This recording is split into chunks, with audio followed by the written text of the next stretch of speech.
Yeah. Chef back in motion, I got that antidote. Sometimes you gotta love them from distance, that's how you handle smoke. 34 gram, I remember I used to handle coke. Now I handle minutes for Abba, go where the father go. Lyrically, they calling me Biggie like is he man to go. Jumping out the ceiling, I'm feeling like girl man to go. Should be doing 30 to life, chasing banana boats. But now I'm in the body of Christ, I mean I gotta boast. Feeling like the bishop, they put me on the iron horse. Pressure bust pipes, that's only when you apply force. How you talk to me about winning in case of vibe loss? Niggas never had, but they can tell you where buying costs. Chef about to run it again. That's a running back. My homes cost about 1.5. That's a quarterback. Headed to New York on a jet. He's saying Roger that. No offense, nickel it down, but I'ma get a sack. Peace to Chris Harris. Still keep the strap on me, never creep callous. I got that from the parish. When Jews die young, but their memories never perish. The Our Father prayers don't make it past our debtors. I try to tell my brothers the sheep and the shepherds. That's why you see the chef with the thieves and the lepers. Fresh with the fringes of Rolly, a gold necklace. We not them, so everywhere we go, they respect us. I check cheddar like a food inspector. How niggas want beef but can't get their brand up. How niggas want fades and can't pay for haircuts. They want to clean cribs and can't make their beds up. That's why I never answer when they calling the chef out. They mad cause the people telling me I'm the best out. The devil is a lie, on the way, I'm next out. To get your spirit right, you don't want to be left out. Nah, you don't want to be left out. Get your spirit right, you don't want to be left out. He made me the greatest so I could wake the tribes. He made you a hater cause you got hate inside. Before every fall, they never shake their pride. I can tell you now, Israel looking you in your eyes. How your man told me to get him, how can I let him go? If I ever need him, I know that he let his llama blow. Waking up my people, I promise I let the drama go. Cause I don't wanna be in the fire when there's our time to go. Any given moment, that final trumpet gon' finally blow. Sky crack, vision, YAHAWAH'S, he gon' finally show. Black skin, fire and eye, a different kind of glow. Trying to be the 1/3, I know the other two gotta go. Other two know they gotta go. Hey, Chef, get these niggas, man. These niggas mad cause we switched from being wicked to start doing things that's holy, man. These niggas mad because we not under Esau thumb no more, man. We know we the Israelites, these guys told the people, man. Get these niggas, man. Ain't I right behind you? I'm back to my man Pray, man. All praises to the Heavenly Father, Yahweh, behind YAHAWAH'S. Get these niggas, Chef.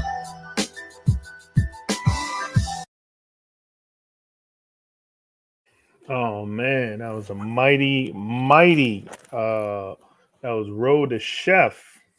All praise to the Most High. Shalom. We are YAHAWAH'S camp, and this is War Zone Wednesdays. There's your brother Mahar. Hey, Shalom, Israel. This your part of Gadite. And we got Shalom, it's my arm. Shalom. Shalom. That's our beloved captain. We know he got a little busy time going on in the background, but we're gonna push through this. So, Shalom, Israel. Like I said before, welcome to War Zone Wednesdays. This is gonna be kind of a freestyle kind of night. Like it says in the title, you know, we're gonna go over a little bit of current events. We're gonna go over a little bit of Esau's debauchery. We're gonna go over, you know, a little bit of everything, right? So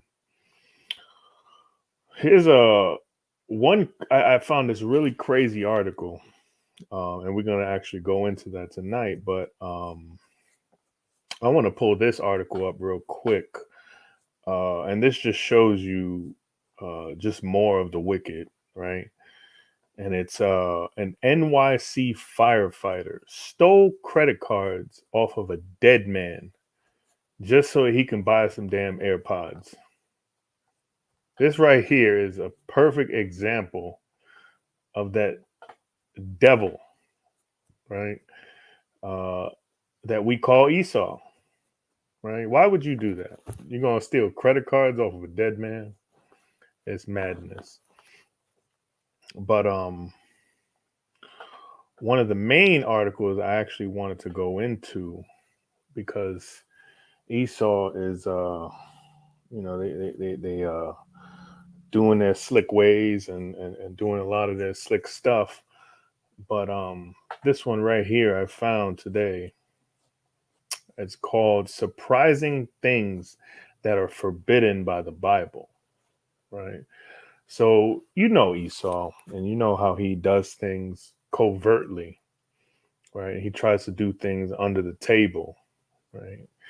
He always lets you know what he does, right? You got this war going on in Ukraine with Russia and Ukraine. You have also another thing. There was a Paris fire, all praises, due to a gas explosion. I think it said about 40 people were so far injured. And I pray it's all Esau. Right? Hey, Princess Judea, Shalom. So, like I said, dozens injured in central Paris after a gas explosion. Hey, the Lord is visiting. The Lord is literally visiting the earth, right? But let's get into this article, the surprising things forbidden by the Bible. It's a very interesting read, right? And I just want to go into it. I saw a bunch of misconceptions that Christianity pushes on our people, right? And this article sort of pushes those same inconsistencies of the scriptures, right? So let's go into this. Let's see. Let's read this. Surprising things forbidden by the Bible. Many of us are familiar with the 10 Commandments. Look, right off the bat, there are more than 10 commandments. Right? Hey, King Shapar, grab me 1 Corinthians 6, and then we're gonna start at verse 9. And I'll grab Zephaniah 1. Let me get this up here. Let's see, we go 1 Corinthians 6. We'll do verse 9. Right. So before we start in this precept, we all know that there are more than 10 commandments, right? Being a homosexual, that's not in the 10 commandments, but we know based on this precept we're about to get into that homosexuality is a deadly sin, right? So let's start off with that 1 Corinthians 6, and we'll start at 9 and we'll go to 10. This is the book of 1 Corinthians chapter 6, verse 9, and it reads, "Know ye not that the unrighteous shall not inherit the kingdom of God? Be not deceived, neither fornicators, nor idolaters, nor adulterers, nor effeminate, nor abusers of themselves with mankind." Salakia, real quick, right there, nor effeminate, right? We all know that these fruity booties, as I like to call them, the effeminacy is just running rampant all through their community, right? But this is just one of the things that you're not going to find in the 10 Commandments, right? Let's keep going. Verse 10, "Nor thieves, nor covetous, nor drunkards, nor revilers, nor extortioners shall inherit the kingdom of God." Hey, the Wadak. So, drunkards, right? That's not a part of the 10 Commandments. Revilers, that's not a part of the 10 Commandments. Extortioners, that's definitely not a part of the 10 Commandments, right? If you go into what the Christian church will tell you, they'll tell you tithing is a commandment you got to keep. But yet that isn't in itself one of the 10 Commandments. So what's going on here, right? So let me pull up Zephaniah 1, and we'll do verse 8. right? And it says, and it shall come to pass in the day of the Lord's sacrifice that I will punish the princes and the king's children and all such as are clothed with strange apparel. Right? So clearly we know that the Lord has a problem with people wearing strange apparel.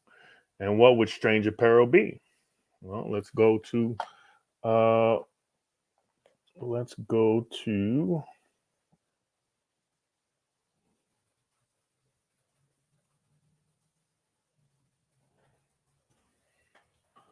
let's pull it up.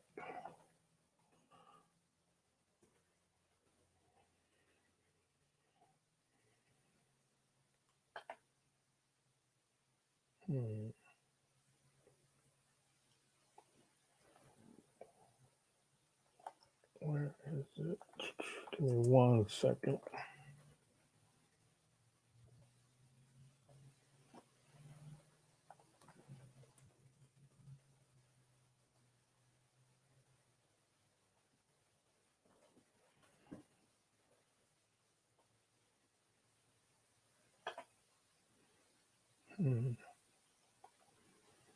Am I having a brain fart? Where is and the woman shall not wear that which pertaineth unto a man. Hey, Salakia, that's Deuteronomy 22:5. That's what I thought. Come, all praises. Hey, Dawada. There it is. Right here. Deuteronomy 22:5. The woman shall not wear that which pertaineth unto a man, neither shall a man put on a woman's garment, for all that do so are abomination unto the Lord thy God. So that's another one that's not on the 10 Commandments, but yet and still it's an abomination, right? And the Lord said that he's going to be doing away with all the abominations, right? So let's go back to that article, Salakia. Let's see.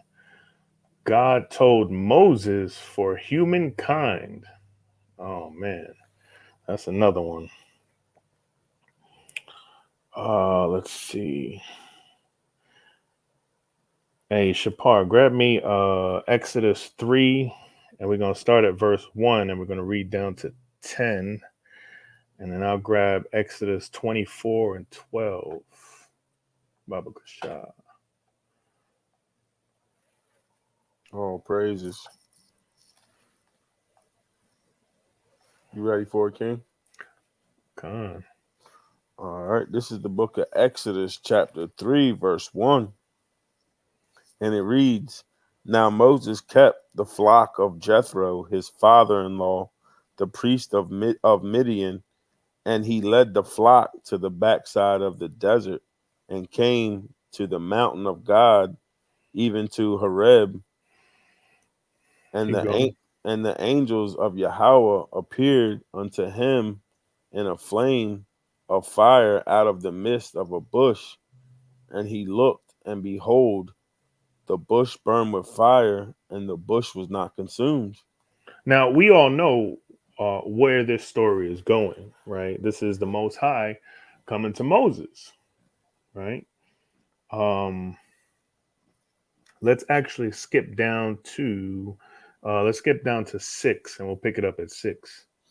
This is the book of Exodus, chapter 3, verse 6. Moreover, he said, I am the God of thy father, the God of Abraham, the God of Isaac, and the God of Jacob. And Moses hid his face, for he was afraid to look upon God. And Yahweh said, I have surely seen the affliction of my people, which are in Egypt, and have heard their cry by reason of their taskmasters, for I know their sorrows. You can stop right there, King.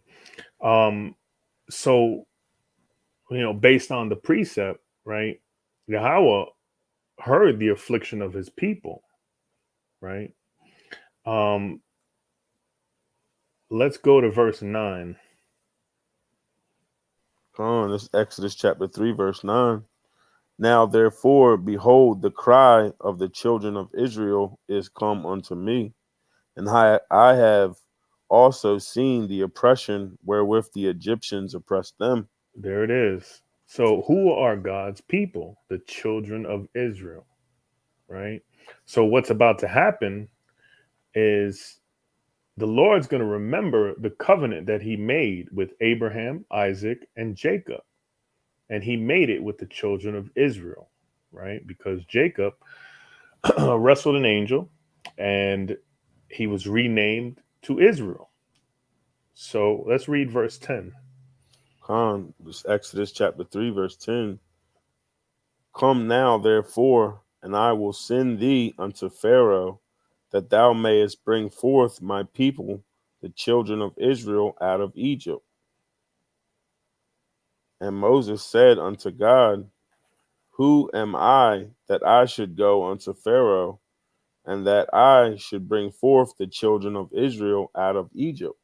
So, like we just read, God wasn't dealing with the whole earth as this article says. God told Moses for humankind. No, God told the children of Israel not to steal, kill, commit adultery, respect their parents, right? But these are just simple points that we can make that can easily debunk these mad articles.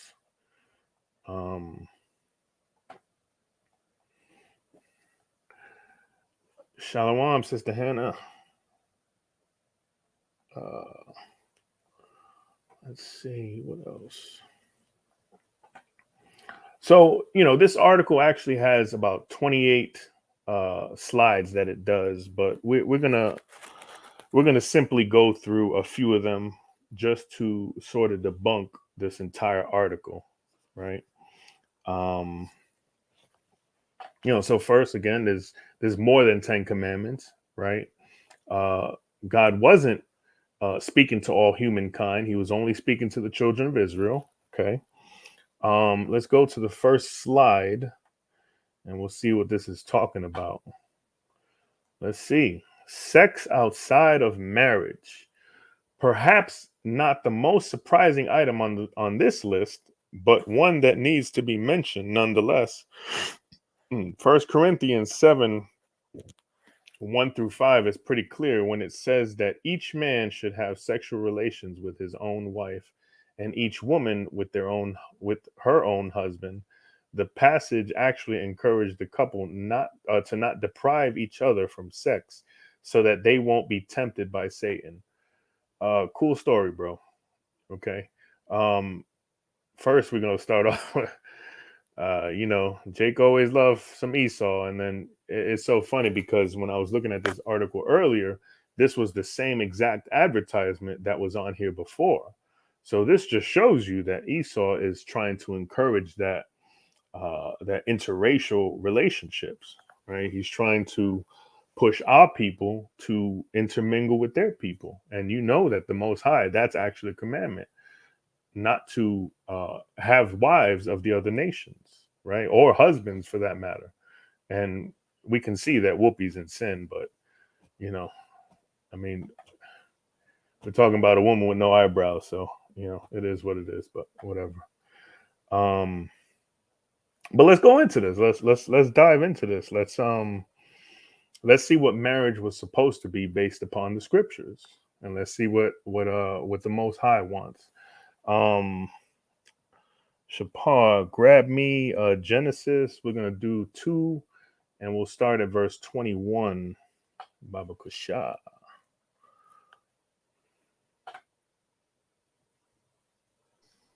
It's the book of Genesis, chapter 2, verse 21. And Yahweh, God, caused a deep sleep to fall upon Adam, and he slept, and he took one of his ribs and closed up the flesh instead thereof. And the rib which Yahweh God had taken from man made he a woman and brought her unto the man. So like we see in the precept, right? Yahweh got the woman from the man, right? We can go into this entire. Well, we'll go into the next verse also. You could stop at 24 actually, but keep going. Verse 23. And Adam said, "This is now bone of my bones and flesh of my flesh. And she shall be called woman, because she was taken out of man. Therefore shall a man leave his father and his mother, and shall cleave unto his wife, and they shall be one flesh." And you could stop right there. So, so right there, we can see that the Most High intended everything to be the way He made it. Right? He made it Adam and Eve, not Adam and Steve. Right? This world will have you believe that Adam and Steve is an okay thing, which it's not. But back to marriage, right? This is the way that the Most High intended it to be: one woman, or should I say, a woman and a man, right? Let's keep going. We're gonna go to. We're gonna get a second witness on this. We're gonna go to Matthew 19, and we'll start at 4, and we'll go to verse 6. Let's pull that up.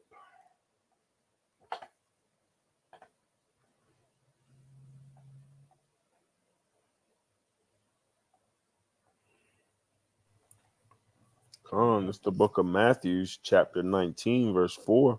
And this is YAHAWAH'S speaking here. Okay, so let's go ahead. Verse 4. And he answered and said unto them, Have ye not read that he which made them at the beginning made them male and female?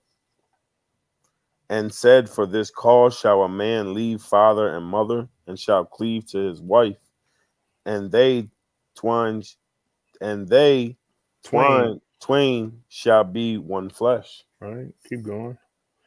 Verse 6. Wherefore they are no more twain, but one flesh. What therefore God hath joined together, let no man put asunder. So this is a second witness. This is YAHAWAH'S saying exactly what his father said, right? That a man is going to leave his mother and father, or father and mother, and he's going to cleave unto his wife, and they're going to become one flesh. We can go into 7 and 8, but actually we're going to save that for another time. Let's go into Genesis 30, and we'll start at verse 26.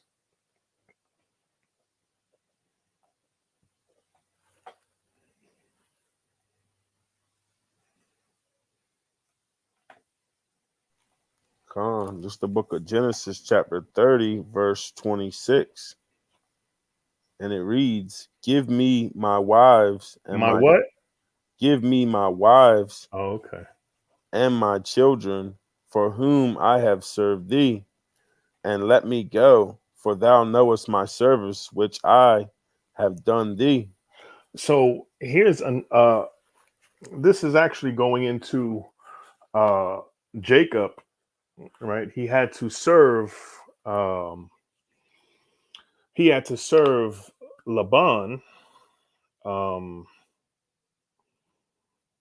and he served for Salakia, if I remember correctly, it's Leah that he wanted, but he was given Rachel.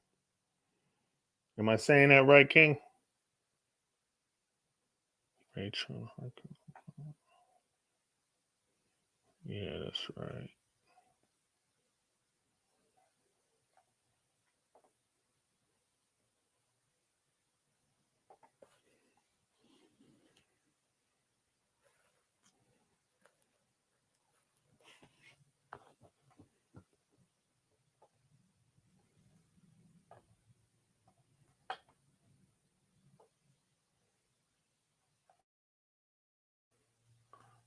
Salakia.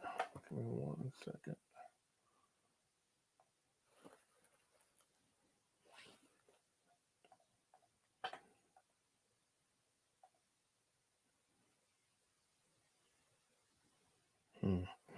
Well, one thing that I was trying to illustrate was the fact that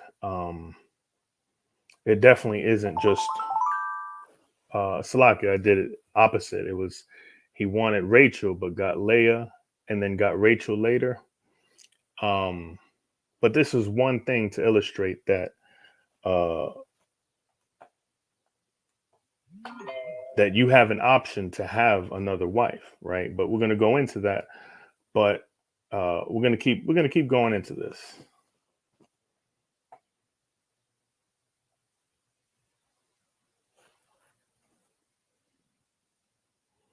Let's see. We're going to go into Deuteronomy. Let's see. I'm going to go into 21, verse 15.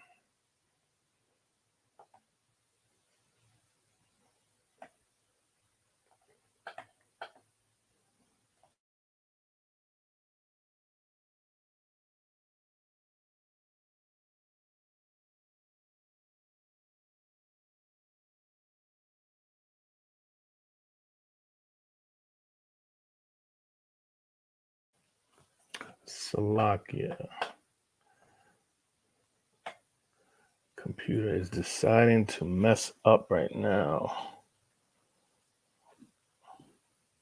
Yeah, he wanted late Rachel and was given Leah.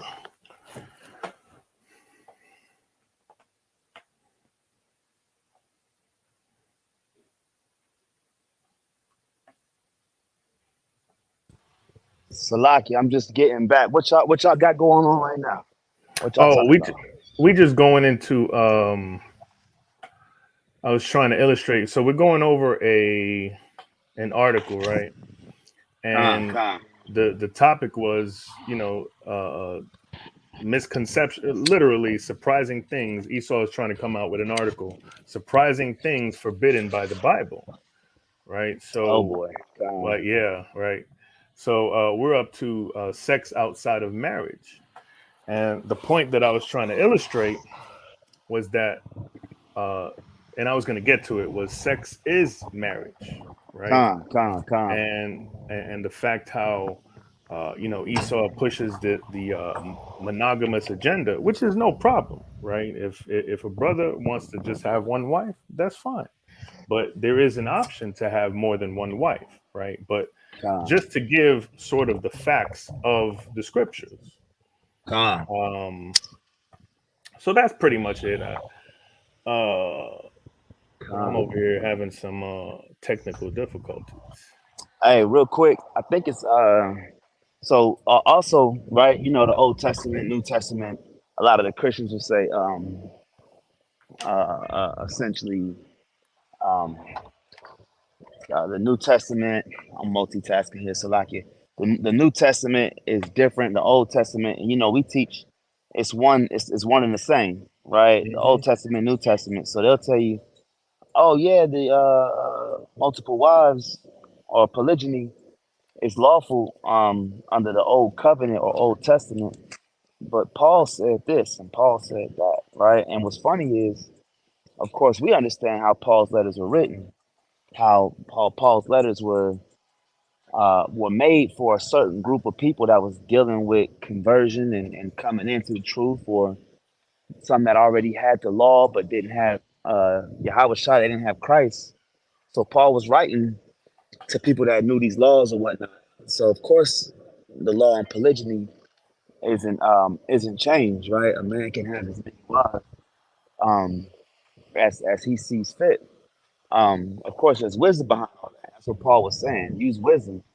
So if you're taking care of a church, right, you just my suggestion for you is to have one right. Like Paul's letters aren't law.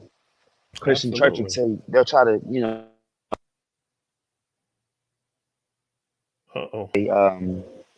well, Paul said this and Paul said that. Mm-hmm. But if brothers is available, I'm gonna show you where Yahawah was talking about polygyny in a roundabout way. Give me Matthew 25. Okay.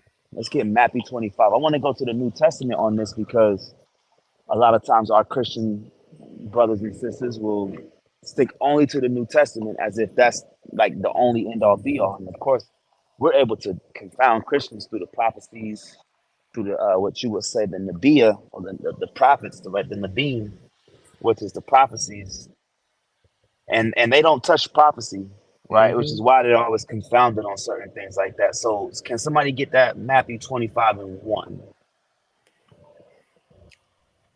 I got it right here.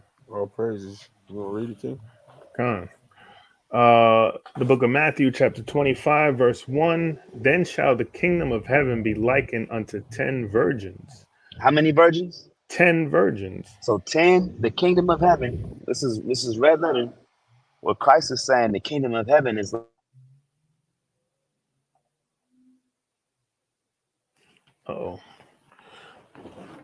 applied by 10, right? We understand what Hamashiach is explaining. 10 pure, undefiled, untouched women, right? Read on. Which took their lamps and went forth to meet the bridegroom. To meet the bridegroom, and the bridegroom is YAHAWAH'S, right? Read on. Con. And 5 of them were wise. How many were wise? 5 were wise. It says 5 of those 10 were wise. Come on. And 5 were foolish. And 5 were foolish. All right, read on.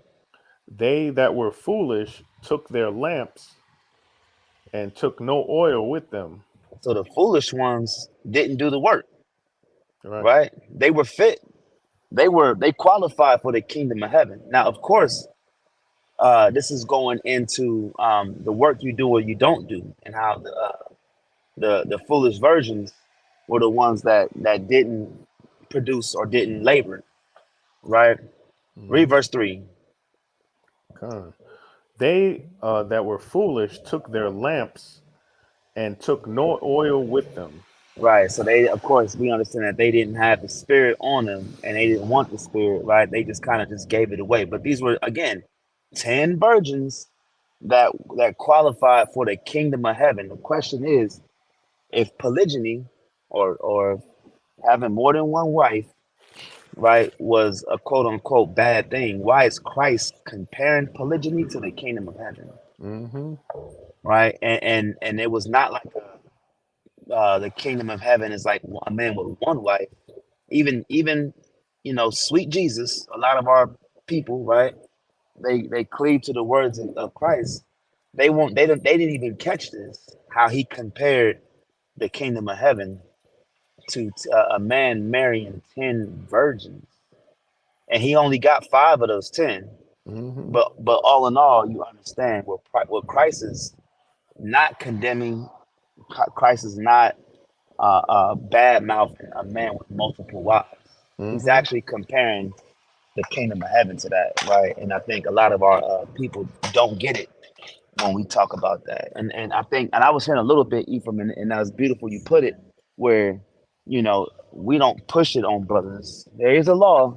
There is a law where if you got brothers living together and he doesn't have children, the brother that is his kin has to, be a husband to the deceased brother. That's a law. Right. You know what I'm saying? So if we really want to get down to it, we don't push it on brothers. We don't push it on the sisters. We just so happen to see this in the article. So this is not even a part of the lesson. Like, we're not like, if you watch all of our videos, if y'all are tuning in, if you watch all of our videos, you rarely hear us go into polygyny. Right? We go into obedience to the law. We go into a lot of these things that go into salvation. Polygyny is not a salvation topic. However, because of this article, we have to iron out all the bullshit that Esau is trying to put on our people. And ultimately, this goes back to the white man's agenda, because the so-called white man, right? He's naturally monogamous, right? That's his MO, and he pushes that on people. So he'll take that understanding and make it for all nations. But all the Eastern cultures and all the cultures of Israel, past, present, right? You see a polygynous lifestyle, which goes into nation building.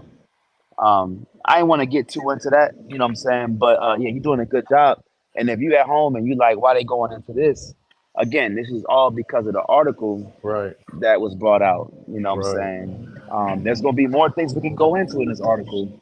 Absolutely. But I definitely want to show. There's 28, but I only did a few. So. And I definitely want to show that where Christ was comparing polygyny or likening polygyny to the kingdom of heaven. So Mm-hmm. that's just in its own something to consider. Right. I'm a yield on that. Con. Hey, the Water King. So another one that I was actually going to bring up was Genesis 24, 67, which is one of my favorites, right? It just shows how sex is marriage, right? And I'll read it. It's Genesis 24, 67. It says, and Isaac brought her into his mother Sarah's tent and took Rebekah, and she became his wife. There was no wedding ceremony. There was no flower girl. There was no flower. None of that, right? His proposed rib uh, literally got off her horse, and I'm just summarizing it. He took her into the tent, handled business, came out, and this is now my wife, right? So this also goes into our people and the way that we do, or our people do, with their lifestyle, right? They don't believe that the person that I lay with is the person that becomes my wife or my husband. Why? Because it wasn't built into us. It wasn't taught to us, right? Because this society is completely, excuse the French, is ass backwards, right? We have to go to a registrar office or to city hall, right, and apply for a license. Now, who is Esau to be telling me or any of us who we can or cannot be with, right? And then we have to ask permission to marry our significant other. It just doesn't make sense, right? And this whole entire marriage scheme that Esau has cooking in the background under everybody's noses is literally just a money making scheme, right? You know, we see brothers and sisters that'll have $10,000, $20,000 weddings, right? And where's that all that money going to? It's going to Esau, right? I mean, marriage license, fees, all of this stuff. Now think about if every single one of our brothers and sisters did that, you know, how much money goes into his pocket, right? Whereas if they just read the scriptures and see that if you laid with a woman, she is now your wife according to the Most High, you know, it would skip a lot of confusion, right? But another aspect to this is that this should be a time where you should be getting to know who you want as your prospective wife, right? It's not, oh, I meet you and a month later, you know, we're in the sack. It shouldn't be like that, right? You need to prove this person both, right? Um, and that's something that our people just don't do, right? You have our women that go from rod to rod. You have our men that go from woman to woman, and it's just it's a whole bunch of adultery, right? So you know, think about it like this: it's uh, you know, say you're courting a woman, right? But she already slept with some dude like 2 weeks ago, right? So now you're going to sleep with her, and then now you're going to cause adultery on yourself, and you're going to cause the sin of adultery on her, right? It's just like a never-ending circle. But we're gonna skip to the next one, though. Hey, Salakia, before you skip on, can I just add something to that, King? Absolutely, bring it Oh, out. yeah, all praises. So, y'all brothers both spoke real mighty in that topic, as far as polygamy and one wife and multiple wives. And something that we were meditating on a while back was you have to put that, what Paul's writing about and what he's talking about, you have to put that in the proper context. Mm-hmm. We know during that time, a lot of our people were living like Gentiles. We were going through the Roman captivity. We were going through the Greek captivity. And basically our people were living like Gentiles. They were living like the heathen. and the particular place they were living at too has a lot to do with it, because they were living like Romans and like Greeks, and the particularly like Antioch, Corinth, places like that, our people were living like the Greeks, so they were doing a lot of abominable things. They were doing a lot of fornicating, and they weren't. It's almost like I was meditating on today. Actually, they were almost living similar to how our people live today, where just I'm gonna just say it plain and simple, man. It was like a orgy fest. You know what I mean? It was Pretty like, much. yeah, I mean, like a lot of our people today, it's like, well, I'm just living to have fun. I'm gonna jump person to person. So what Paul's telling you, he's not saying that a man is only supposed to have one wife, right? Which that's all simple and good too. But what he's saying is, if you're gonna do these things to be married, you know what I'm saying? He's not teaching against the law there, right? Paul's staying in the law, but what he's saying is, don't walk around like this is some big orgy fest, right? Find you a woman, marry her. You know what I mean? If a man has more wives, it is what it is, whatever. But don't be participating in these Roman and these Greek philosophies of just going to these parties, or jumping around with unproven women. And I just wanted to put a little bit of context on that, because if you're reading that from like a so-called Christian mind state, it'll have you all thrown off. The white man's he's polluted our people's thoughts with his false doctrine. But Paul's just letting you know, man, don't participate in these damn orgy fests that these Roman and these Greeks are putting on our people. And I yield on that, King. Hey, that's a beautiful point. And that goes similar to what we just finished talking about, right? We got women jumping from man to man to man. We got men jumping from women to women to women, right? And it pollutes everything, right? And one of the precepts that the Most High says is that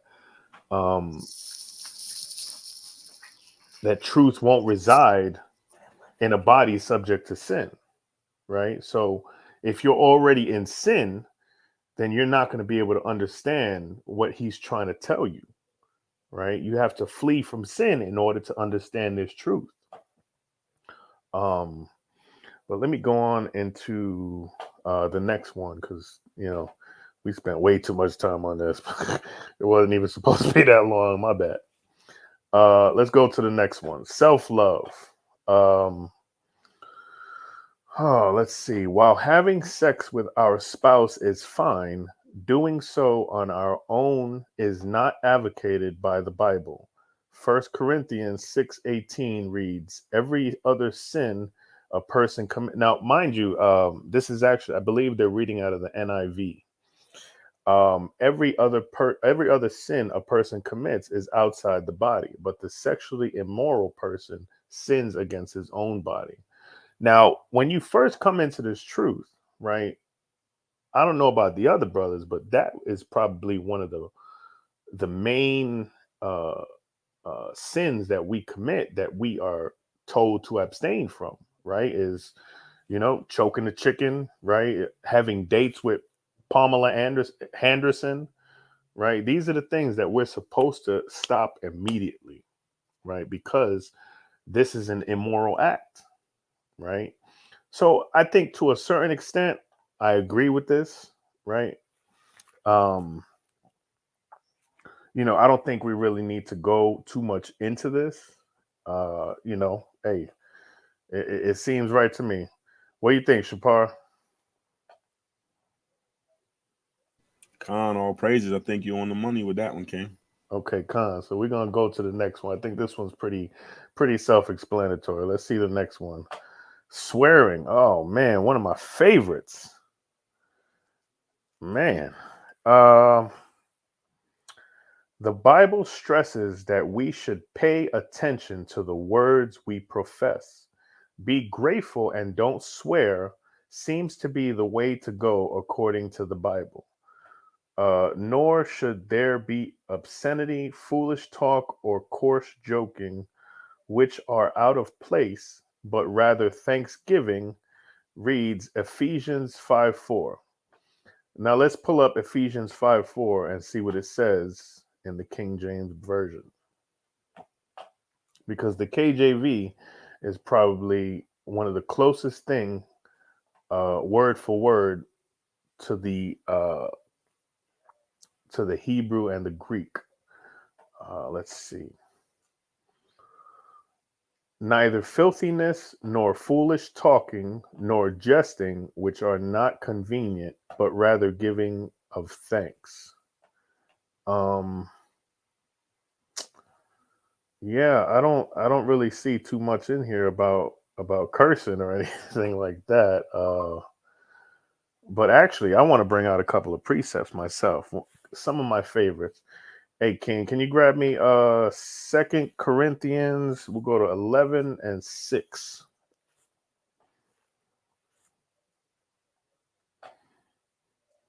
King Kazak, welcome to the floor. Yahbashem Yahushua Barakatah. Hey, Shalom, Shalom, Yahawah'S, Yahushua Barakatah. Hey, man, what's going on with you? I'm here, King. I'm here. Hey, Been doing some moving. Hey, I'm still waiting on that phone call. Con. We're gonna get this Exodus Moving Company up and about. That's right. Con. Right. If you need a reader, I'm here too, King. Hey, Thawada, can you grab me John 2 and 15? Con. Okay, Khan. Thawada. Let's see. 2 Corinthians 11 and 6. Whenever you're ready, King. Con, all praises. This is the book of 2 Corinthians, chapter 11, verse 6. But though I be rude in speech, yet. But though I be rude, Salakia. But though I be rude in speech, right? Keep going. But though I be rude in speech, yet not in knowledge, but we have been thoroughly made manifest among you in all things. Right, you can stop there. So, though I be rude in speech, one of the craziest things that we hear, right, when we're out there, trying to edify our people or trying to bring it out, is, "Oh, I'm sorry, you're cursing. I can't listen to you." Now, all I said was maybe "damn" or somebody else said, "ass" or something like ass is in the Bible, right? I didn't know if anybody knew that. I'm sure people know that. But ass is in the Bible. But yet our people are so simple that something as little as that can take them away from the scriptures that they're meant to hear, right? And they have no tough skin. They have tough skin when it comes to other things, but when it comes to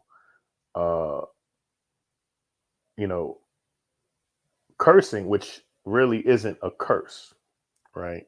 Foul language, cool. Cursing, I'm not too sure. Let's get a few more on that, and then I'm gonna show you what a real curse is. King Kazak. Con.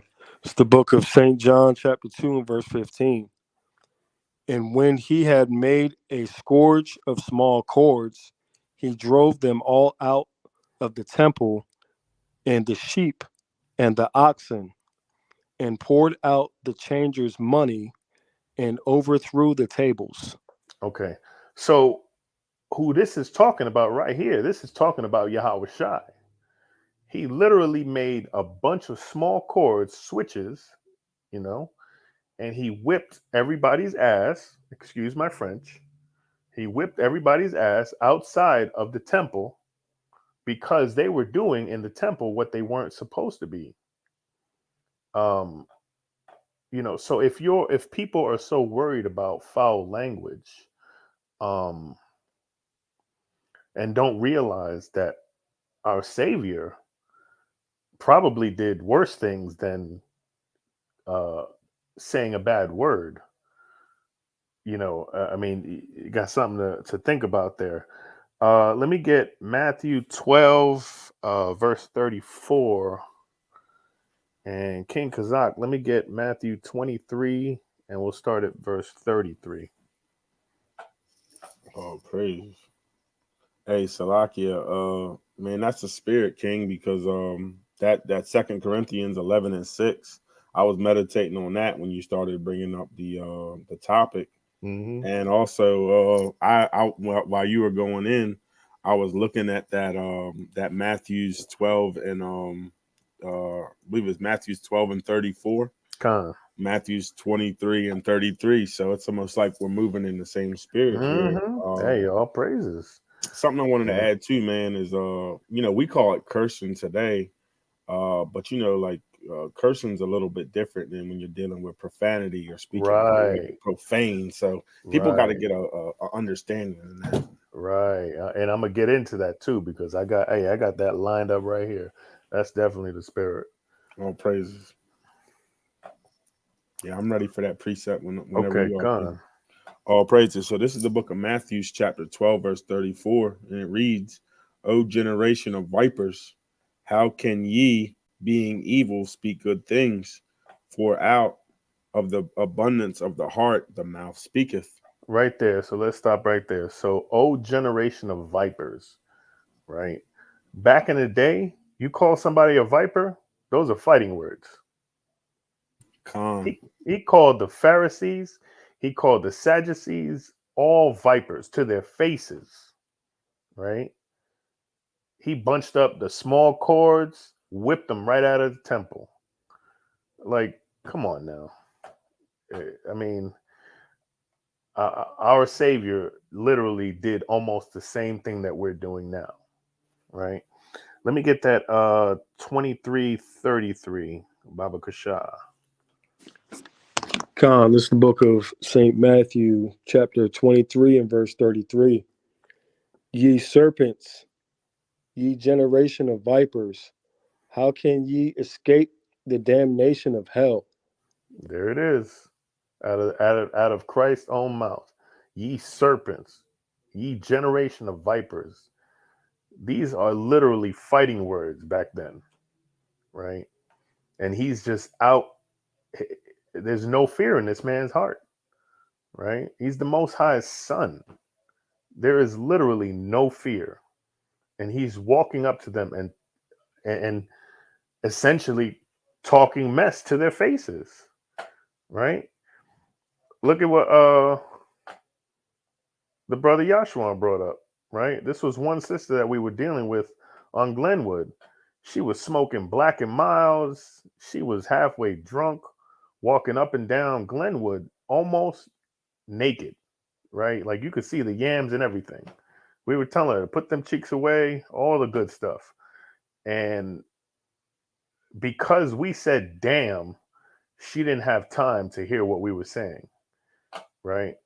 This is the sensitivity of our people, right? Was it Dave Chappelle? Shalakia, who made I'm sorry, Chris Rock, who made selective outrage.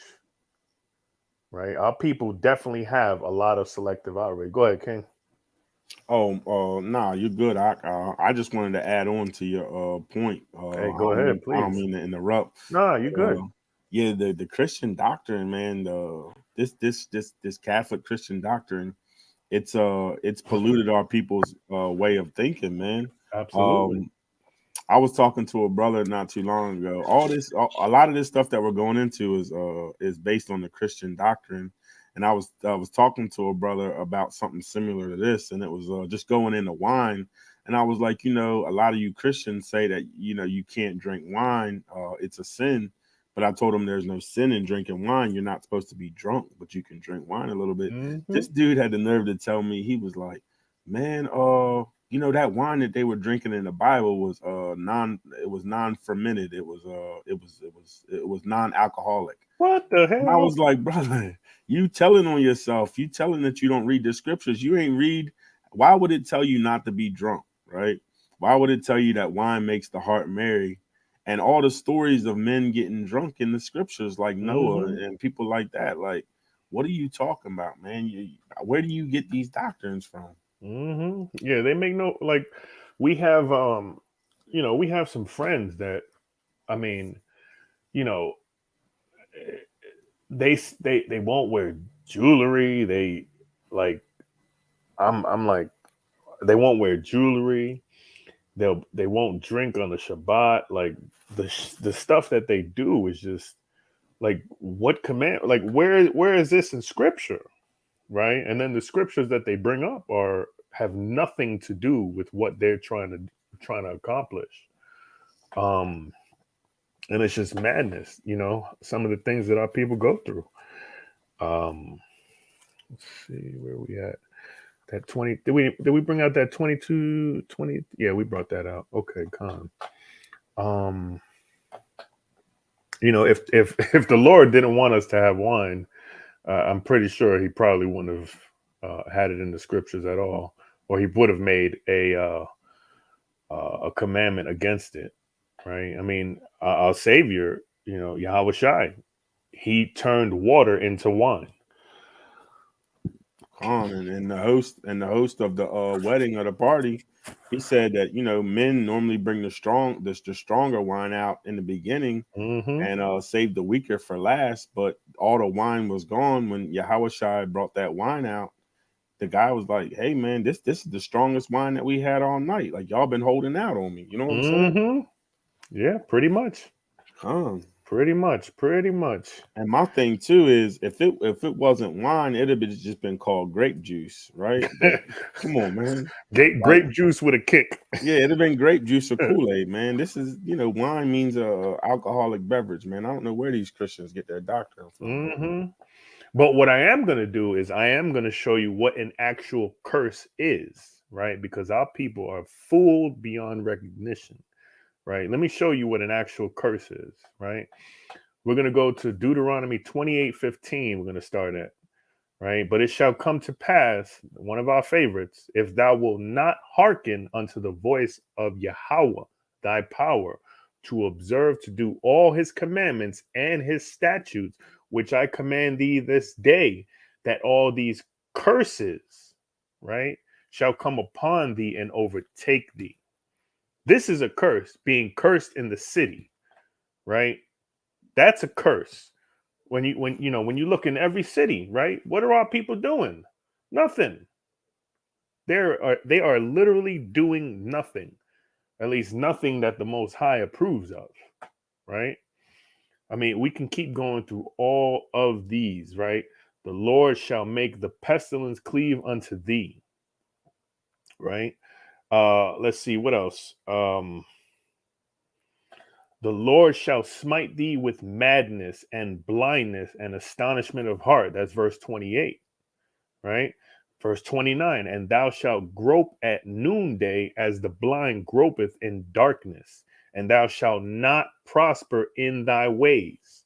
This is a curse, right? This is only a curse that our people are dealing with. Why? Because we decide we want to be disobedient children, right? So because we choose to be disobedient children, this is what the Lord has given to us.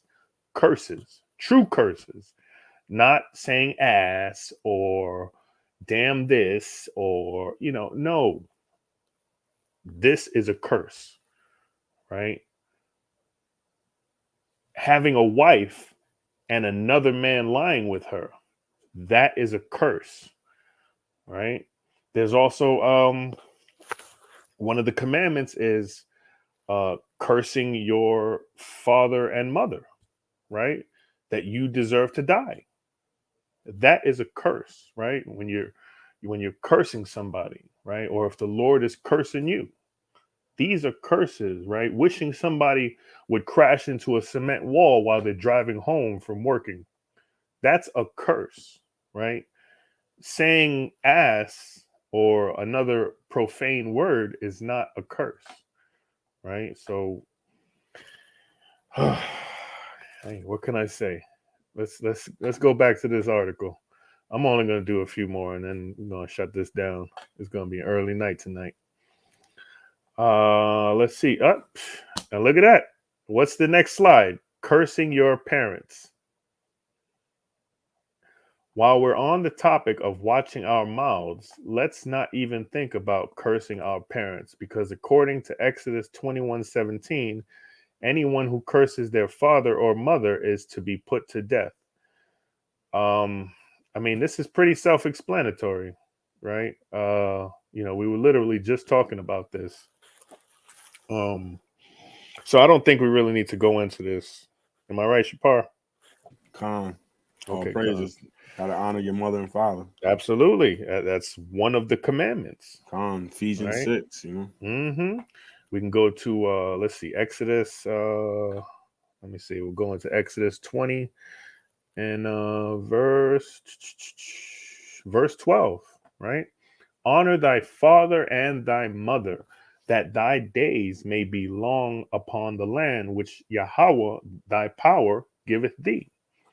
Right. Honoring your mother, honoring your father. Right. We're literally in the last days. I think the last thing that you want to do is have a beef. Forget about with your mother or father, because that should be the last thing on your mind, right? Having a beef with your family, right? Like, we're literally in the last days. Squash whatever beefs you have, right? Put them on the back burner, right? Forgive your brother, forgive your sister, forgive your family, right? And get it together. The Lord loves that. He loves when you are willing to make that happen with family, right? Squashing the beef, you know? So we'll skip that one. Let's see. What's the next one? Oh, my favorite. Men cutting their hair and shaving. Even before we even go through this, we already know this society, they promote the clean look, right? A freshly shaved face, a nice trimmed down haircut and all that good stuff.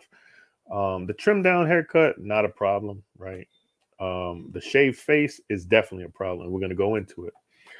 It says, it turns out men shouldn't shave their beards nor cut their hair, but then it might just be a round haircut that's forbidden. Leviticus 19:27 reads, let's actually go to it and we'll see what it says. Go Leviticus 19 and 27. And let's see what it says. King Kazak, you want to bring that out for me? Khan. It's the book of Leviticus, chapter 19, verse 27. Ye shall not round the corners of your heads, neither shalt thou mar the corners of thy beard. Right, the water. Ye shall not round the corners of your head. What that's talking about is a bald head. Okay, we have so many of our brothers and I didn't want to say sisters, but they do it too. So I mean, I guess I got to throw them in there also. We see a whole bunch of bald-headed sisters walking around all day long. But ye shall not round the corners of your heads, right? No bald heads. You can't go around looking like Michael Jordan. It's not happening. It's not gonna help you dunk from the free throw, from the free throw line. It's just not gonna happen. What it's gonna do is it's gonna get you in trouble with the Most High. That's what's gonna happen, right? Neither shalt thou mar the corners of thy beard, right? What that means, let's go into the Hebrew on that. Shall mar the corners of thy beard. What does that mean? Strong's H 7843. Shachath. Shachath. Right, and the definitions: to destroy, to corrupt, go to ruin. Right, that's cutting it off. Right, all these. I gotta keep my English correct here. All the vagina faces, right? That like walking around with clean Greek cuts. That's not approved of the Most High, right? You need to have a beard on your face. If you don't want to have a long Moses beard or a long, trying to think which one of the prophets was it, Jeremiah? Hey, remind me, which was the one that had the beard all the way down to the floor? Hey, Salakia, that's the spirit again, because let me bring this precept out right quick, Hey, and bring this it will out. answer all your questions, right? So this is the book of Psalms, chapter 133, verse 2. And it is like the precious ointment upon the head that ran down upon the beard, even Aaron's beard that went down to the skirts of his garment. There it is. See that? If I could just expound on that, Moses' brother, the Levitical priest, the Bible says the brother's garment went all the way down to the bottom of his garment, man. Mm-hmm. His garment, I mean, his beard almost touched the ground, basically. Like the brother was bringing out so powerfully earlier. Yeah, man, Israel, grow your beard out, man. In ancient days, and really today, man, a beard was a badge of honor, a badge of dignity. You know what I mean? Stop walking around here with the booty face, man. Stop walking around with the. If you look at all the ancient depictions, right? Mm-hmm. All the men, no matter what nation, for the most part, all the nations, heathen, Israelites, they all had mighty beards. They all had the big, the Assyrians, a lot of the nations. I mean, Egypt, they had the smooth face, right? Mm-hmm. And certain nations had the smooth face, but a lot of nations, they had the big, mighty beards. And then when you get to like Egypt, or if you like look at like sculptures of Alexander the Great, that's when you start seeing a lot of smooth faces. A lot of the heathen, some of the heathens would have the smooth face, but yeah, man, that's a mighty thing. That's a commandment. Grow out the mighty beard, Israel. Mm-hmm. Con. Now look, let's take it even further, right? What happens? Let's go into 2 Samuel. We'll go to chapter 10 and we'll start at verse 5, and we'll see how important it is to have a beard, right? You don't want to have a long beard, cool. Have a short beard, a medium beard, as long as you have a beard, right? When you think about it, when you look at lions, right? How can you tell the male lion from the female lion, right? Because he has a mane, right? A mane, a powerful mane, right? You don't see him trimming up the mane and, getting a high and tight on that thing, or, or shaving a mohawk into it. No, you don't see him doing that. Right? You see him rocking his beard. King Shapar, grab that for me. 2 Samuel 10, and we'll start at verse 3, and we'll go down to 5. It's the book of 2 Samuel, chapter 10, verse 3. And the princes of the children of Ammon said unto Hanan, their lord, thinkest thou that David doeth honor thy father, and that he sent comforters unto thee? Hath not David rather sent his servants unto thee to search the city and to spy it out and to overthrow it? Wherefore Hanun took David's servants and shaved off the one half of their beards and cut off their garments in the middle, even to their buttocks, and sent them away. Verse 5, when they told it unto David, he sent to them, because the men were greatly ashamed. And the king said, tarry at Jericho until your beards be grown, and then return. Right. There you go. So, I mean, it's pretty self-explanatory there, right? David sent some men out. Hey, they got busted, and as punishment, they shaved off the beards, right? And they cut their garments in half. And then, in verse 5, it says that they were greatly ashamed, right? It's a shame to not have your mane, right? It's a shame to not have what the Most High said to have, right? And we find a lot of our people do the same thing, right? They want to do the Michael Jordan look. They want to have the fresh face, the bald head. They want to, so, in essence, they're essentially committing two sins in one, right? But let's go into this 2 Samuel 10:5, and I want to go into that word grown, right? Tarry at Jericho until your beards be grown. Strong's H, 6779. Samach. Samach. And the definition, right? To sprout, to spring, to grow up, right? To bear, to bring forth, right? To grow, right? What did he say to them? Let's see it again. When they told it unto David, he sent to meet them because the men were greatly ashamed. And the king said, this is King David, he said, wait at Jericho, tarry at Jericho until your beards be grown, and then return. Right? So he said, just wait here, right? Until they come back in. Then when they come back in, you can come back and do your duty. Right? But that just shows you the importance of having a beard, right? You know, if it wasn't a commandment, I'm sure it wouldn't be important. But the Most High put it as a commandment on purpose for a reason, right? Let's see.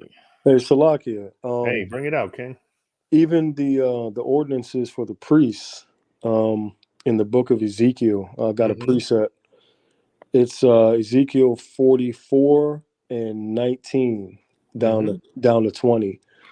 19 reads, and when they go forth into the utter court, even into the utter court to the people, they shall put off their garments wherein they ministered and lay them in the holy chambers, and they shall put on other garments, and they shall not sanctify the people with their garments.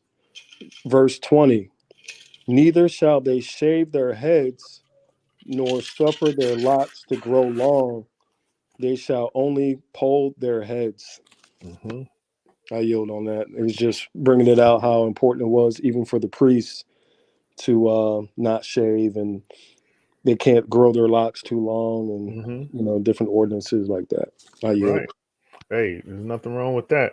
But look, even so, right? We have a mighty warrior named Samson. Right? Samson wasn't bald-headed. In fact, Samson was told not to shave his head. Let's go into that. I'm going to read it right here. We have Judges 13, and we'll start at verse 3. It says, and the angel of Yahweh appeared unto the woman and said unto her, behold, now thou art barren and bearest not, but thou shalt conceive and bear a son. Now therefore beware, I pray thee, and drink not wine nor strong drink. Hey, you show that to a Christian, they're going to say, oh, we can't drink no wine or strong drink. Sorry. And eat not any unclean thing. For lo, thou shalt conceive and bear a son, and no razor shall come on his head. For the child shall be a Nazarite unto God from the womb, and he shall begin to deliver Israel out of the hand of the Philistines. Right? So, you know, there's you know, always a thing, oh, well, you can't have long hair, this and that. It's you know, it's bad for a man to have long hair. It's not bad for a man to have long hair, right? You know, if you want to have long hair, hey, have long hair, right? You want to have short hair, that's cool too, right? Just don't go Michael Jordan, right? And then don't go Egypt on them, right? The Most High wants you to have hair on your head and hair on your face. It's pretty simple, right? Let's keep going. So let's see. We'll skip this one. This one's done. Eating pork. Oh boy. This one's going to be a fun one. And seafood and snails. Oh, we're going to hit 3 for 1. 3 for 1. Hey, Salakia, it's almost like this article is talking to the so-called Christian who don't even know the laws. It's like letting you know, like, hey, man, this is some of the stuff you can't do, man. Like, we know you walk around and say y'all's Christians, but did you actually know this stuff was in the scriptures? You know what I'm saying? And yet they ignore the scriptures, right? But then we're wrong when we bring it out to them, right? Hey, They don't want to hear it. hey, that same brother I was talking to about the wine, when I told him about the Levitical dietary laws, he was like, "Yeah, I know about the pork and the shrimp, but guess what? I'm gonna eat whatever I want." And I looked at him. I said, "Brother, do you think Christ was walking around thinking like that? Do you think he ate whatever he wanted?" And he was like, "Nah, not really." And I just looked at him real funny, like, come on, man. Yeah, it don't make no sense, right? Don't But make then no when you tell them sense. about it, they wanna argue with you and cuss you out, right? You just say you don't like cussing, but yet you cussing us out because we trying to tell you what God wants, Right. right? Let me get a Leviticus 11. King Kazak, grab me Deuteronomy 14 and 3. Baba Kasha.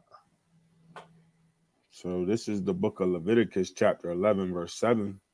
And it reads, "And the swine, though he divided the hoof and be cloven footed, yet he cheweth not the cud, he is unclean to you."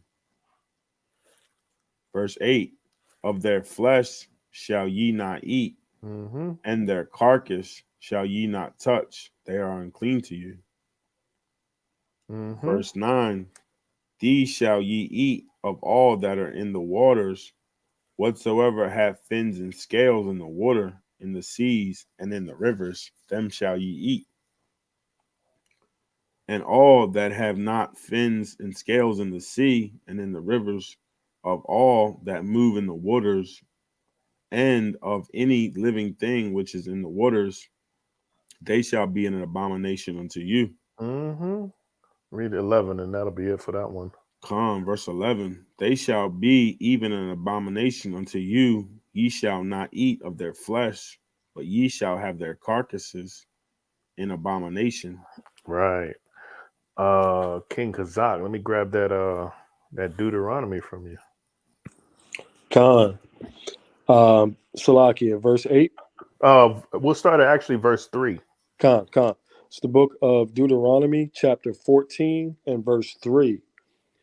"Thou shalt not eat any abominable thing." Boom. Now, These why are is the that so? Salakia, I'm sorry, King. Khan. Verse 3, like, thou shalt not eat any abominable thing. How hard is that to understand?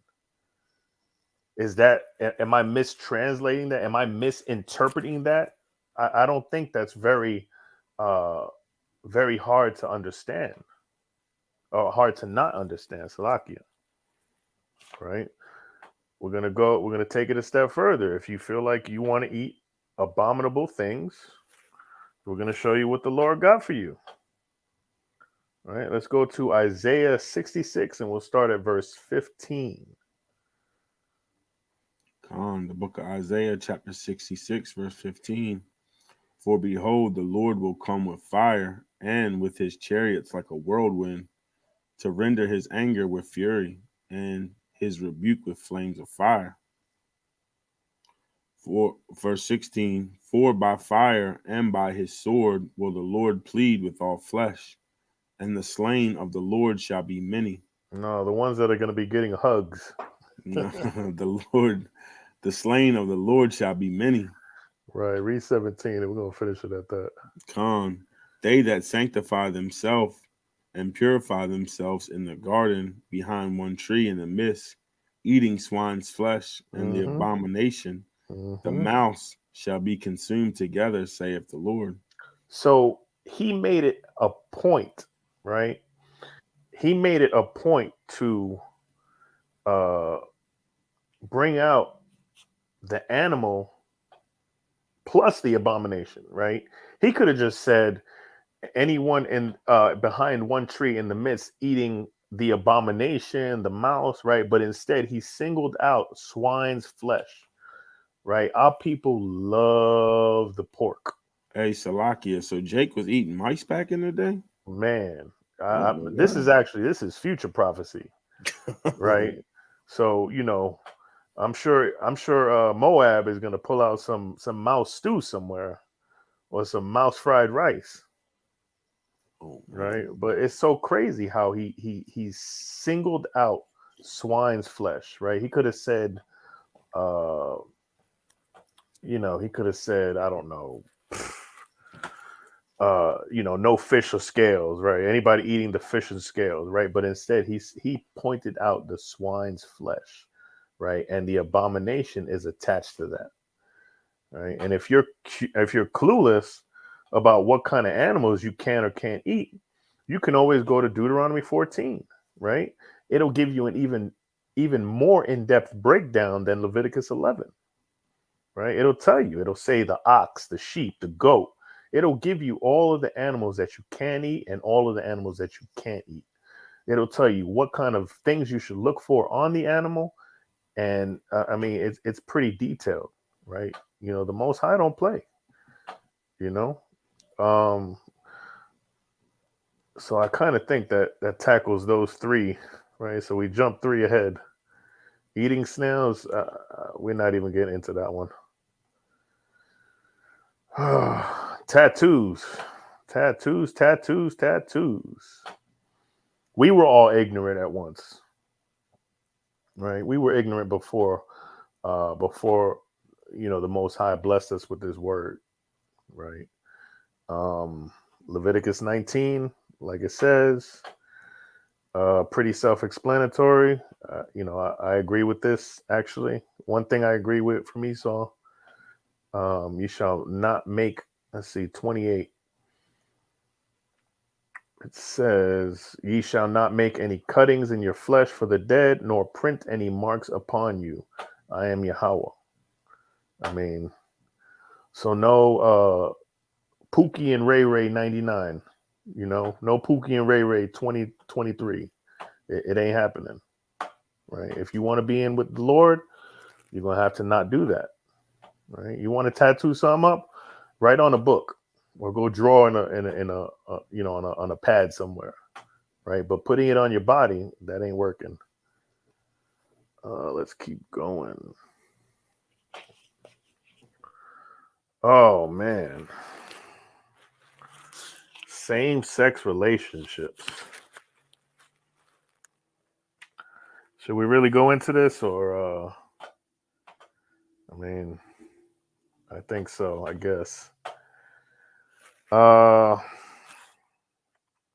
Leviticus 18:22. It says, perhaps one of the most controversial parts of the Bible, both men and women are forbidden from having romantic relationships with the same sex.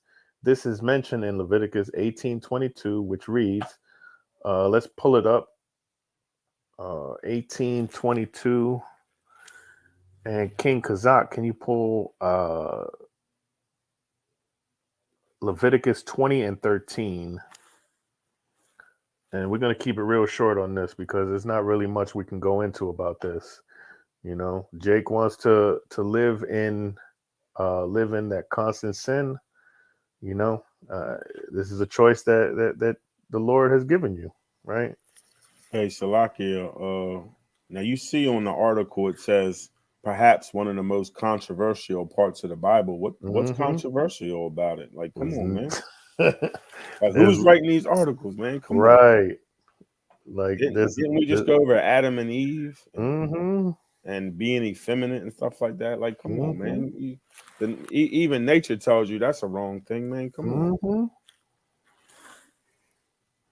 Right. Let me get that Leviticus 18:22.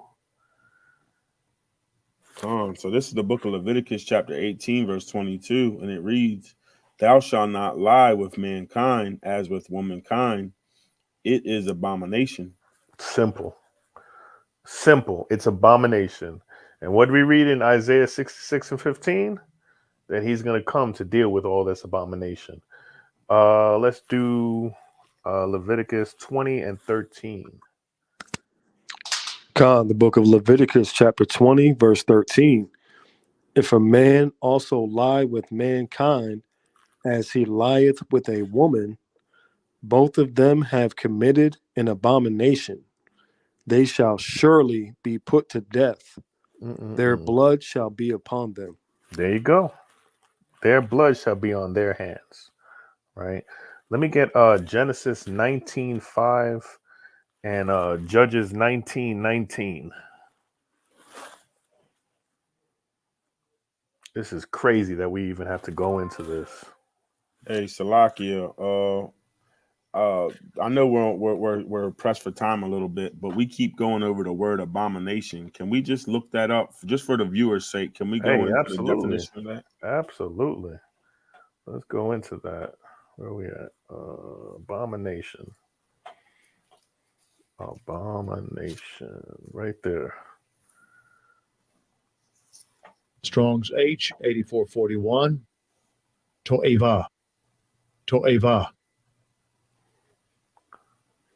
And look at it, look at the definitions, right? A disgusting thing. All right. Abomination, abominable. In ritual sense of unclean food, which would be pork, idols, mixed marriages. Right? That's when you have a Jake and an Edomite, right? Something disgusting morally, an abhorrence, especially idolatry, an idol. It just, I think it's pretty clear. What do you think, King Shapar? I think it's on the money, Doc. All right, On the money. let's see. Where are we at? Genesis 19:5. Let's bring that one out. So this is the book of Genesis, chapter 19, verse 5. And they called unto Lot and said unto him. Oh, Salakia, this was actually, just to give a little bit of backstory. This was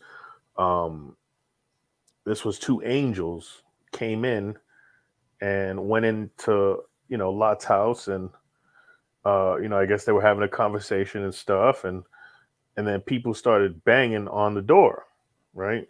Keep going, Salakia. This is the book of Genesis, chapter 19, verse 5. And they called unto Lot and said unto him, where are the men which came in to thee this night? Bring them out unto us that we may know them. And if you don't know what knowing means, knowing is they wanted to, they wanted to smack some cheeks. Keep going, Salakia. Verse 6. And Lot went out at the door unto them and shut the door after him and said, I pray you, brethren, do not so wickedly. Do not so wickedly. Salakia. Let me get Judges 19:19, and it's going to be a similar occurrence also. Con. It's the book of Judges, chapter 19, verse 19.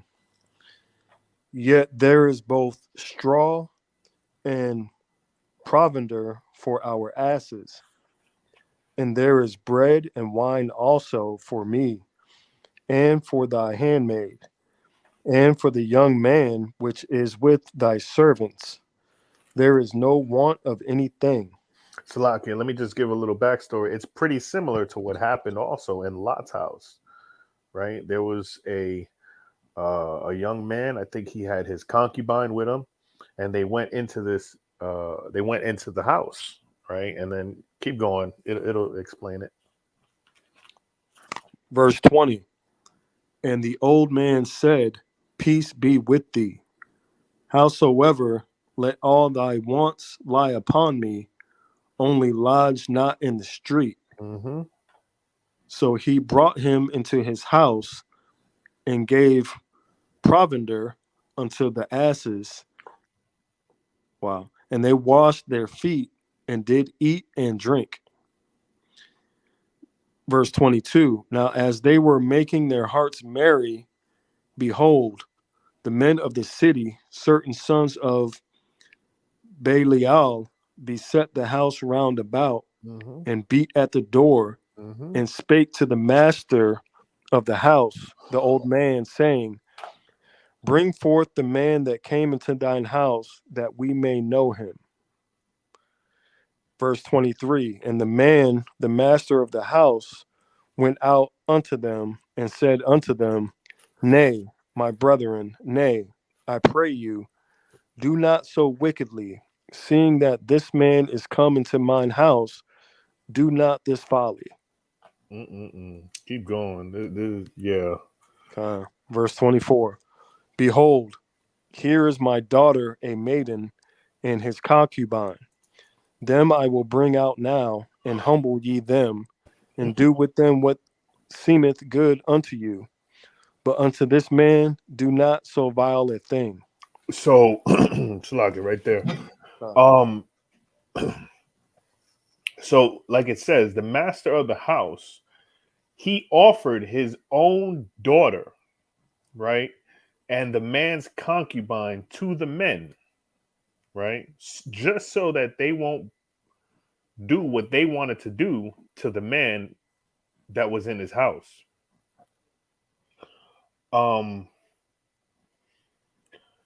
It just, I'm sure this stuff happens now. You know, it just, it is what it is, right?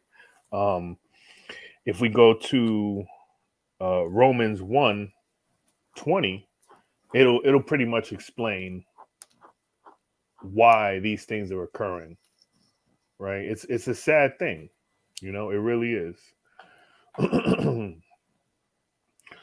Let's see, let's get that Romans 1:20. This is the book of Romans, chapter 1, verse 20.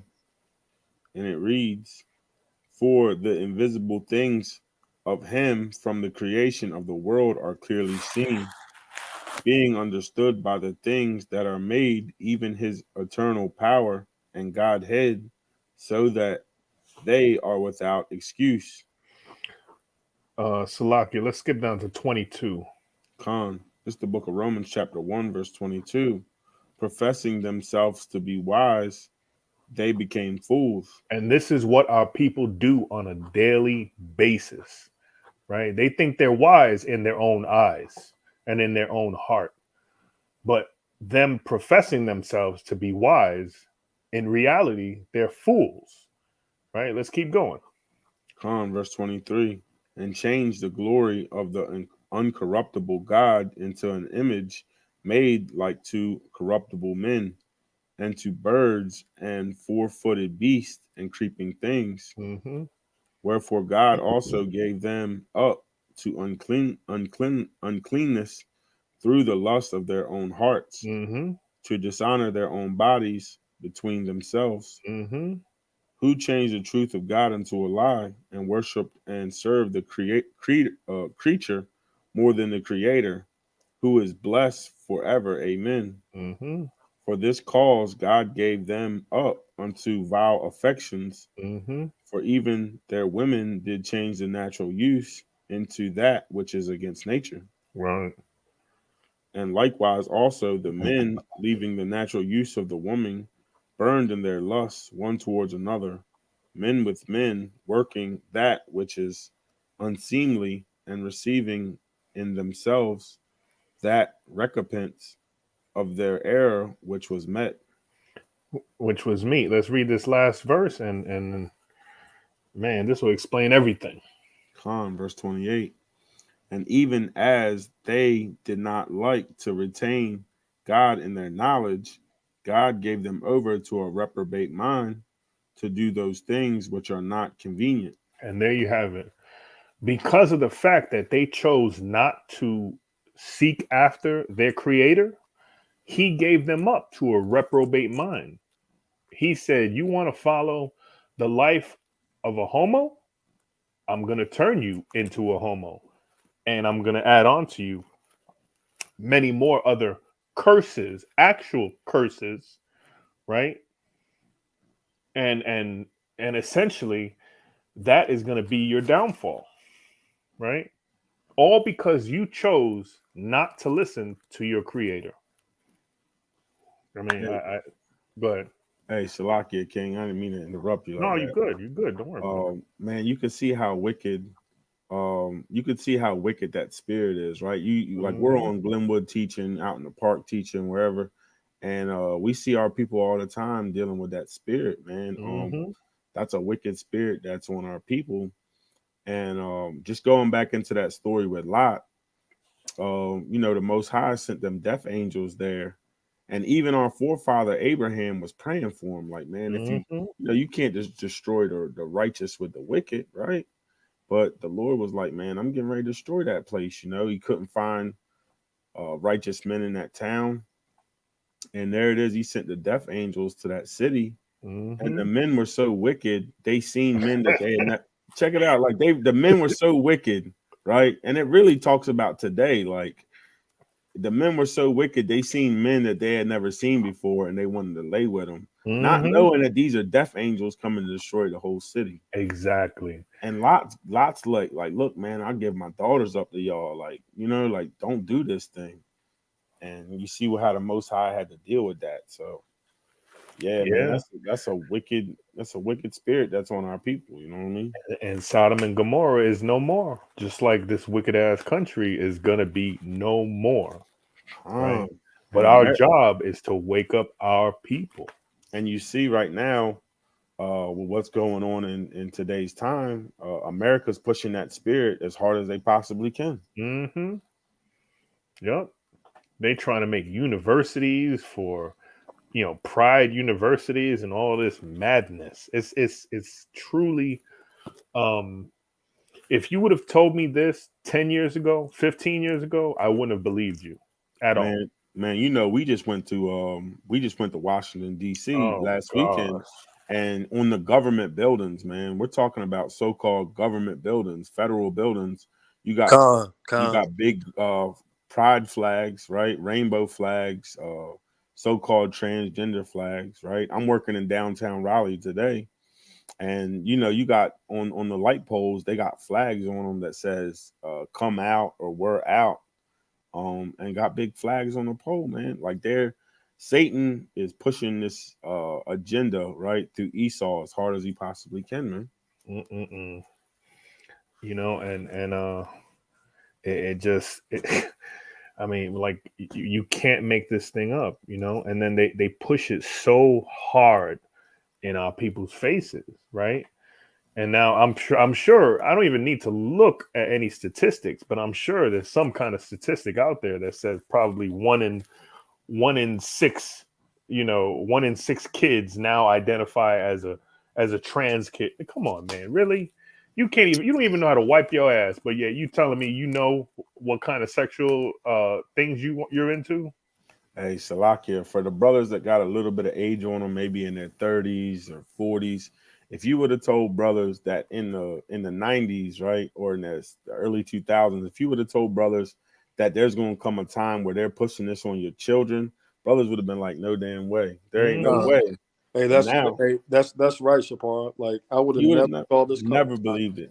Be honest, right? You would never believed back in the day when you were 14, 15, 20, whatever. You would have never thought in your mind that, all right, you know, there's going to be a day where they're pushing this vibration on our children, right? But you see how the devil works, right? Right. And it's like, like we say it all the time, we cannot make this up. This is what they are pushing, right? And even I just saw also today another article saying that they're trying to figure out how to make inclusivity acceptable in the Roman Catholic Church. I mean, if that doesn't get any more evil, I just don't know. I don't.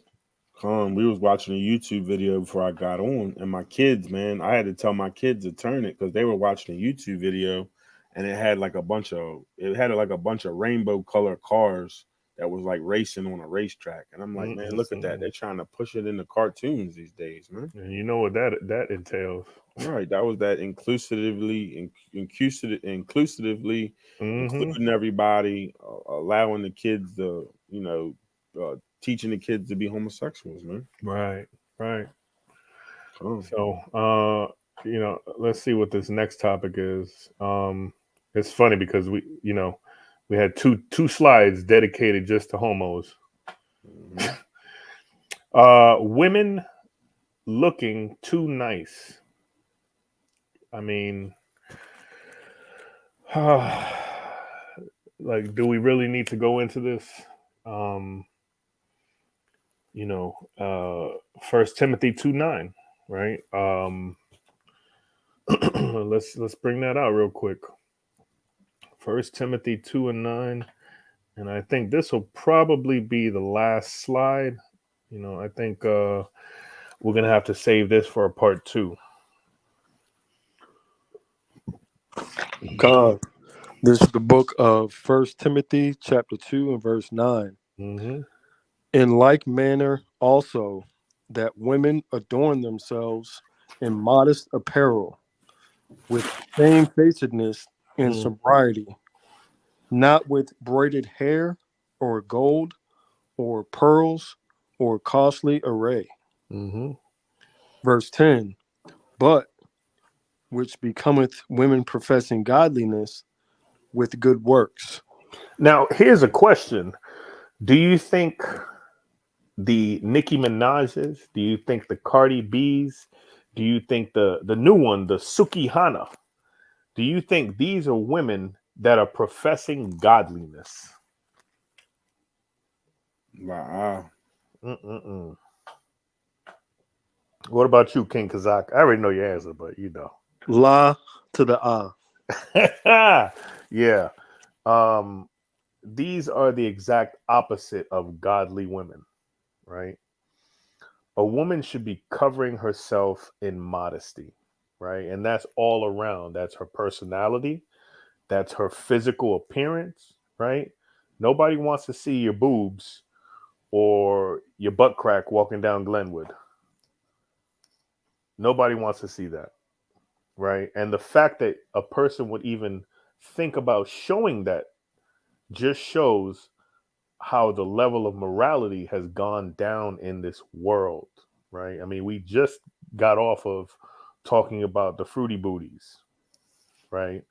But to take it to another level, our women, right? Our women are literally acting like whores, right? And they call it the independent woman movement, right? I could do what I want. It's my body.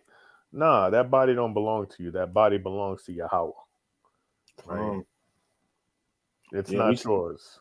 yeah, Salakia, we say it all the time, man. If it gets any worse out here for some of our women who don't know they're Israelites and don't dress so-called modest, right? For our women, man, that aren't in this truth, right? I don't know how much worse it can be, man, because like when we're out here teaching, man, our women are damn near naked, man. You know what I mean? If it gets any worse, man, I don't know. They're already walking around like in swimming suits Mm-hmm. and outfits, man, that are just basically just ungodly, man, and showing their whole body off. You know what I'm saying? Hey, pretty soon we're gonna have to do like the brother Shuv says. We're gonna have to have fringes on our eyeballs Man, because it's like we're gonna have to start acting like Ray Charles out there, A like Stevie Salakia. Wonder. A Salakia. And the thing about it is, that's how you know the spirit is heavy, man, because when you think about what Yahawah said, like if you even look on a woman, you commit adultery. So they're out there wearing nothing and causing the brothers to commit adultery. dang, So it's like it's twofold right there. Like they're committing sin, not being modest, and then causing the brothers to look on them in a lustful heart, man. It's like Mm-hmm. it's Right, pretty heavy, man. right. yeah, That's Matthew 5:28. they're not making it easy on men. You know what I mean? And like Mm-mm. Mahar was bringing out, if women are really out there looking for husbands, the last thing you want to do is show off all your complete body to men that you're trying to so-called court to be husbands. You know what I mean? Like they're kind of doing in their actions. They're kind of saying in their actions what they want to do, right? Because a woman looking for a husband, she's not going to dress like that. A woman looking for a good time and some fun, that's how they're going to dress. You know what I mean? I'm just out God. here to flaunt myself. I'm just out here for some good time that one night, and I'm just out here for a good time. You know what I mean? our sisters that walk around in modest apparel, you know what I mean? That's a royal look, you know what I mean? That's a look of a princess, you know what I mean? For us that got daughters and children, man, you know, we ain't gonna let our daughters and our children, man, just walk around with anything, you know what I mean? So our people got to get back to these commandments and these laws and statutes. Hey, the mighty young lion, Yashuan Ben Oxy, he brings out the precept Amos 7:17. Let's bring it out. All praises. So this is the book of Amos, chapter 7, verse 17. And it reads, "Therefore, thus saith the Lord, thy wife shall be a harlot in the city, and thy sons and thy daughters shall fall by the sword, and thy land shall be divided by line, and thou shalt die in a polluted land. Israel shall surely go into captivity forth of his land." I mean, I haven't read a lie out of that entire verse, right? Thy wife shall be an harlot in the city. How many of our brothers and sisters have harlots for wives, right? They think they have a faithful woman, right? But behind the scenes, right, when she goes to her job or when she goes somewhere else, she meeting up with, with some dude, right? And they hitting up the hotel or something, or they doing a whole bunch of fornication, right? Thy sons and thy daughters shall fall by the sword. There was just, we just Juneteenth weekend just finished, right? And there was at least 70 people shot, which is madness. That's like a bare minimum now in Chicago, and I think if I remember correctly, they said a 5-year-old got shot also and died, but that's a perfect example.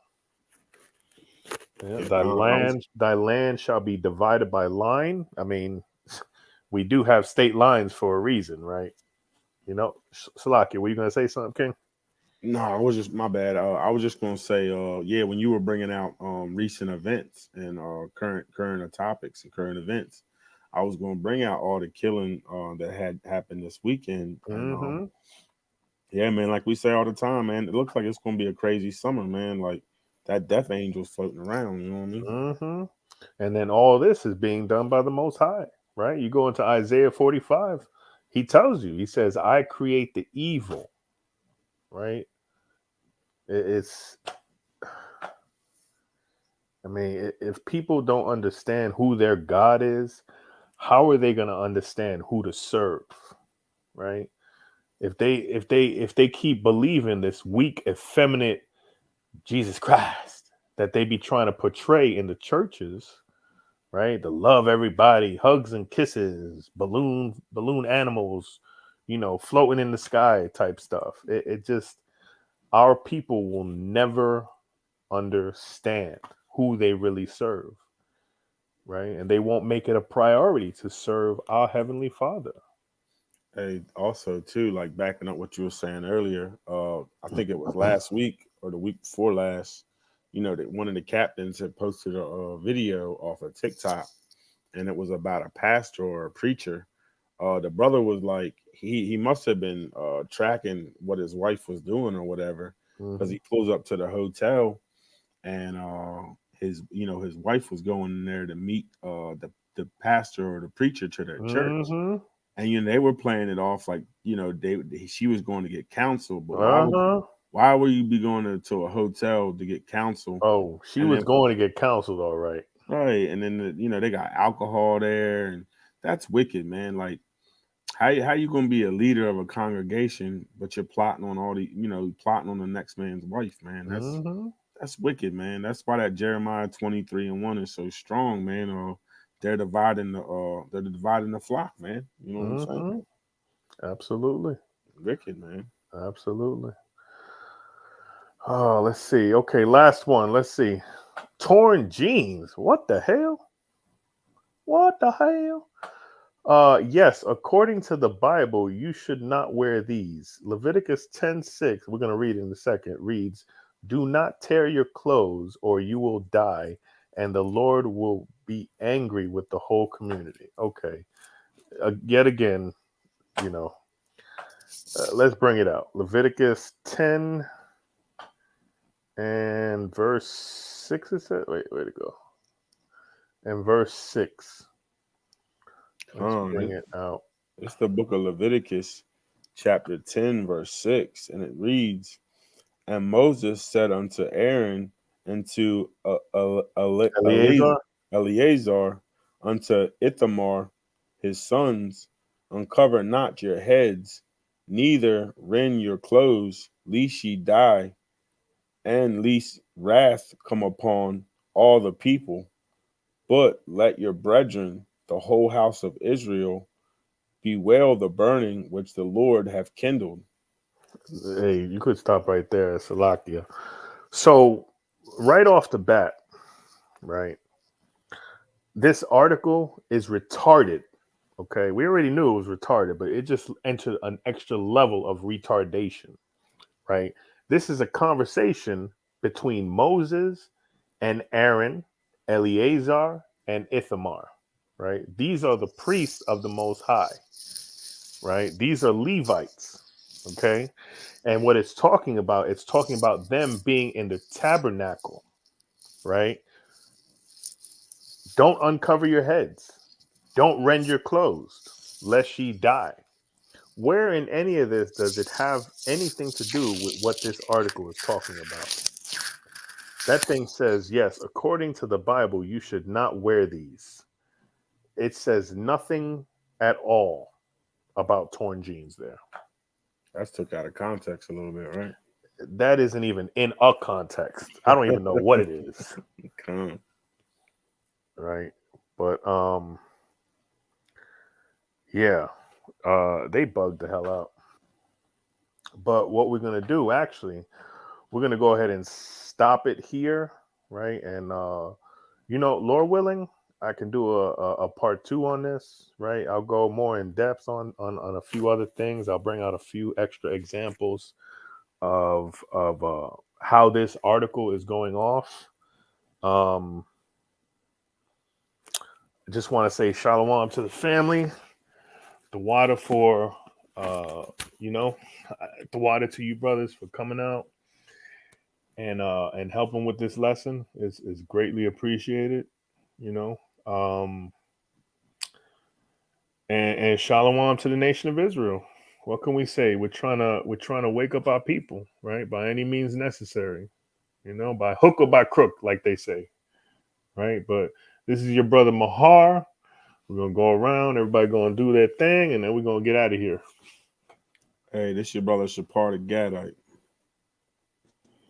Khan, this your brother Kazak.